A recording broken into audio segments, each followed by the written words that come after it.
Well, last night I, like millions of other people, watched the final episode ever, apparently, of the Grand Tour, and bloody hell, it was long. 2 hours 10 minutes. I struggled to fill 5 minutes in a video, but then again, I don't have a multi-million-pound budget and Zimbabwe to look at. But the elephant in the room was addressed right at the beginning and right the way through and right at the end as well, as Mr. Clarkson voiced his wisdom on milk floats. The idea being that the premise was that they'd take 3 electric cars and drive around the M25 till they ran out of battery to see who lasted the longest, which that's already been done. I think I've done that about 50 times already, so that's a completely pointless video. And driving around Zimbabwe in a Triumph, a Lancia and a Ford Capri was far more entertaining. But if you haven't seen it, it's not spoiling it to tell you this bit, because it won't surprise you at all. But Mr. Clarkson said one of the main reasons he was giving this up was that he had absolutely no desire to drive electric cars and review them for anybody. As he referred to them, not as milk floats, but as microwaves and household appliances, because that's all they are. And I thought that was a nice little analogy, and a bit different to my milk float analogy.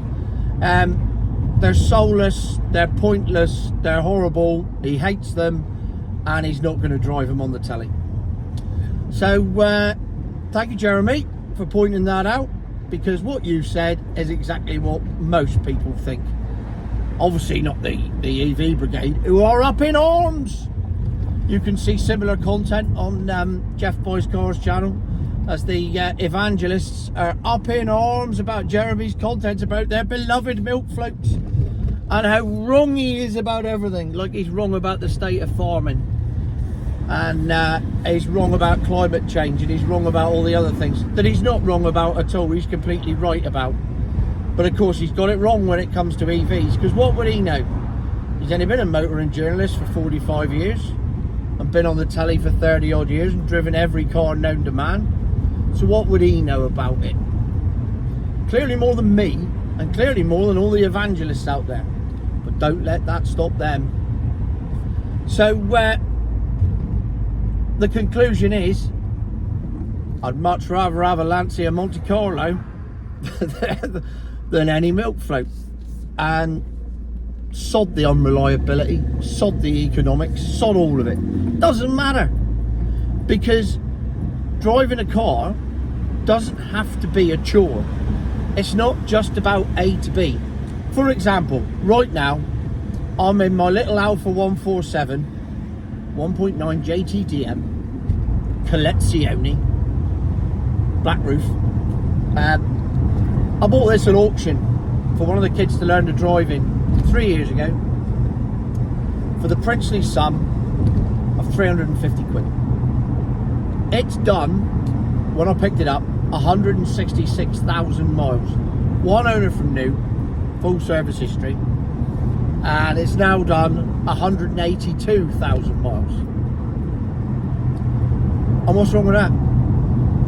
Not only is it still going, but it goes like shit off a shovel for a little 1.9 diesel.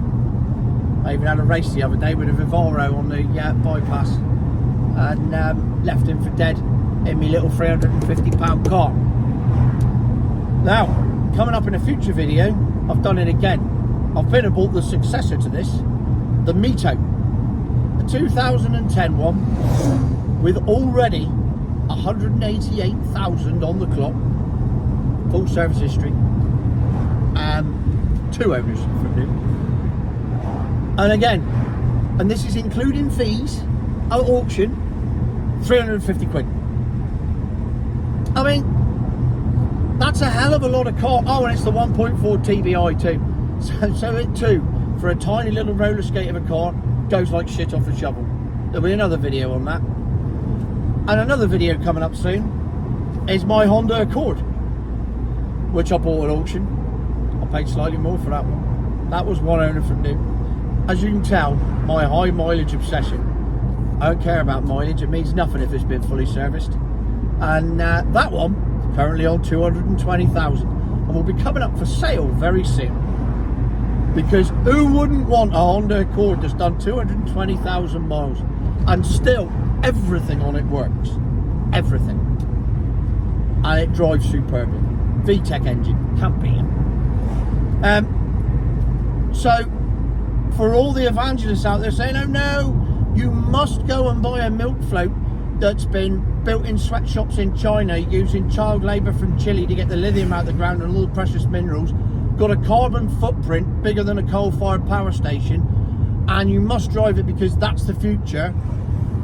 In fact, I do believe Mr. May said in the programme last night about his Triumph Stag, something my arse. I can't remember what he said, but he definitely said something my arse. And I really hope, you know, my ego would be buoyed greatly if he'd watched all my future my arse videos and made a comment on it based on that. Would have been even nicer if they'd said future my arse, but he didn't. I can't remember what he said, something my arse. So there's 3 cars that cost less than £1,000 between them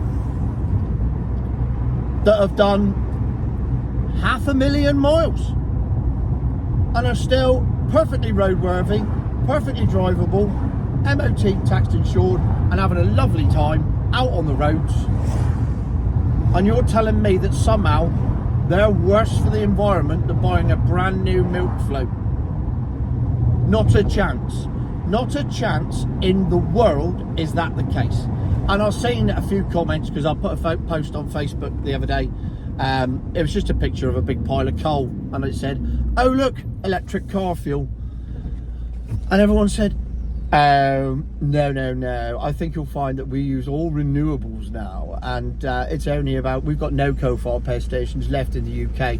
Doesn't matter, electric cars aren't built in the UK, they're built in places where they do have coal-fired power stations, powering all the component factories that make all the components that go into electric cars, and they are powered by coal because China's got 1,732 of the bloody things. So no, we don't use renewables. You have to look at the bigger picture, not just where the electric comes out your plug at home. And on the subject of that, renewables. When is a renewable called a renewable? Apparently windmills are renewable energy, except when a windmill ends its life, it's not recyclable in any way, shape or form whatsoever. It's completely unrecyclable and it has to go on to landfill. So what's renewable about that? That's disposable. It should be called disposable energy. Same goes for solar panels, they can't be recycled either. So all this crap about renewable this, when in fact it's one of the most polluting things ever because nothing is recyclable. So it's disposable.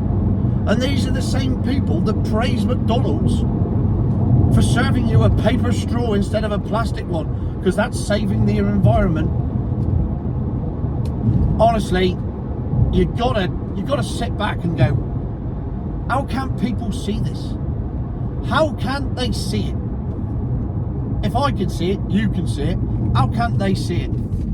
That all these things that they think are saving the environment and saving the planet are actually doing quite the opposite. But it's all right, because I've got a paper straw from McDonald's and all the packaging's made of cardboard. Not that it matters, because it all ends up in an incinerator anyway and goes up in the sky, where of course all the carbon is, all 0.04% of the atmosphere that is carbon. That's right, 0.04%, of which the UK contributes 1% of that 0.04%, making it 0.000. Look, it's tiny. It's 0.000. If you're in the 0.000s, it's really irrelevant, isn't it? Particularly when China has 1,732 coal-fired power stations currently working full time. So anyway, there you go. Excuse the appearance, by the way. I've been sanding walls, but I just thought I'd get the Grand Tour thing done and over and done with. And I'm so glad to hear Mr. Clarkson's wisdom on it, and indeed Mr. May's my arse. Don't think Hammond said anything about milk floats, to be honest. Don't remember it. So anyway, there you go. The Grand Tour. It's not the future, my arse, is it? Because it's not the future. It's very much in the past now, as is all the Top Gears and everything else.